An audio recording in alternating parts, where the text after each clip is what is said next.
এতিহাদের রোমাঞ্চকর এক লড়াইয়ের অপেক্ষা। ইউরোপিয়ান ক্লাব ফুটবলের দুই জায়ান্ট রিয়াল মাদ্রিদ ও ম্যান সিটির উত্তাপ ছড়ানোর ক্ষণ গুনছে মঞ্চ চ্যাম্পিয়ন্স লিগ।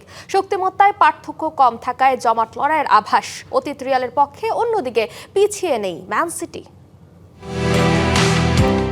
চ্যাম্পিয়ন্স লিগের প্রতি আসরে রিয়াল ম্যান সিটি মহারণ হাজির হয় বাড়তি উন্মাদনা নিয়ে। মর্যাদার এই দৌড় বরাবরই থাকে ফুটবল প্রেমীদের আগ্রহের কেন্দ্রে। প্রথম লেগে একপেশে দাপট ছিল রিয়ালের, ফিরতি লেগে মুখ্যম জবাব দিতে পারবে কি ম্যান সিটি? 1 পয়েন্ট এগিয়ে থাকা সিটিজেনরা কঠিন পরীক্ষা নিতে প্রস্তুত গ্যালাকটিকোদের। লিগের শেষ 5 ম্যাচে দুই দলেরই জয় হারের সংখ্যা সমান, পার্থক্য দেখা যেতে পারে পারফরমেন্সে। সম্প্রতি হ্যাট্রিক করা ফেডেরিকো ভালভার্দে হতে পারেন রিয়ালের তুরুপের তাস। ফলে ম্যাচের আগে মানসিকভাবে এগিয়ে থাকছে রিয়াল। রক্ষণ থেকে আক্রমণ সবখানে ফুটবলাররা আছেন দারুণ ছন্দে।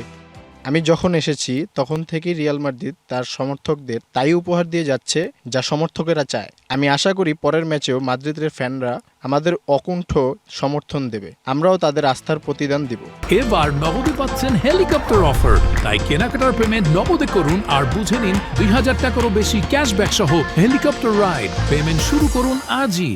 অন্যদিকে শেষ ম্যাচে ওয়েস্ট হ্যামের সাথে ড্র করে প্রিমিয়ার লিগের শিরোপা রেস থেকে প্রায় ছিটকে গেছে ম্যান সিটি। নিষ্প্রভ হালান্দ ধুঁকতে থাকা সিটিজেনদের জন্য চ্যাম্পিয়ন্স লিগই ছন্দে ফেরার সেরা মঞ্চ। রিয়াল বধে হারানো মোমেন্টাম ফেরাতে চায় ম্যান সিটি।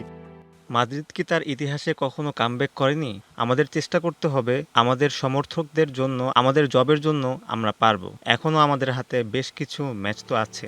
স্প্যানিশ জায়ান্টদের সাথে ইংলিশ পাওয়ার হাউসের লড়াই দেখার অপেক্ষায় ফুটবল প্রেমীরা। যে দল কৌশল ও পরিকল্পনার সঠিক বাস্তবায়ন করতে পারবে, গুরুত্বপূর্ণ ম্যাচে এগিয়ে থাকবে তারাই। শরীফ ফারুকী, ডিবিসি স্পোর্টস।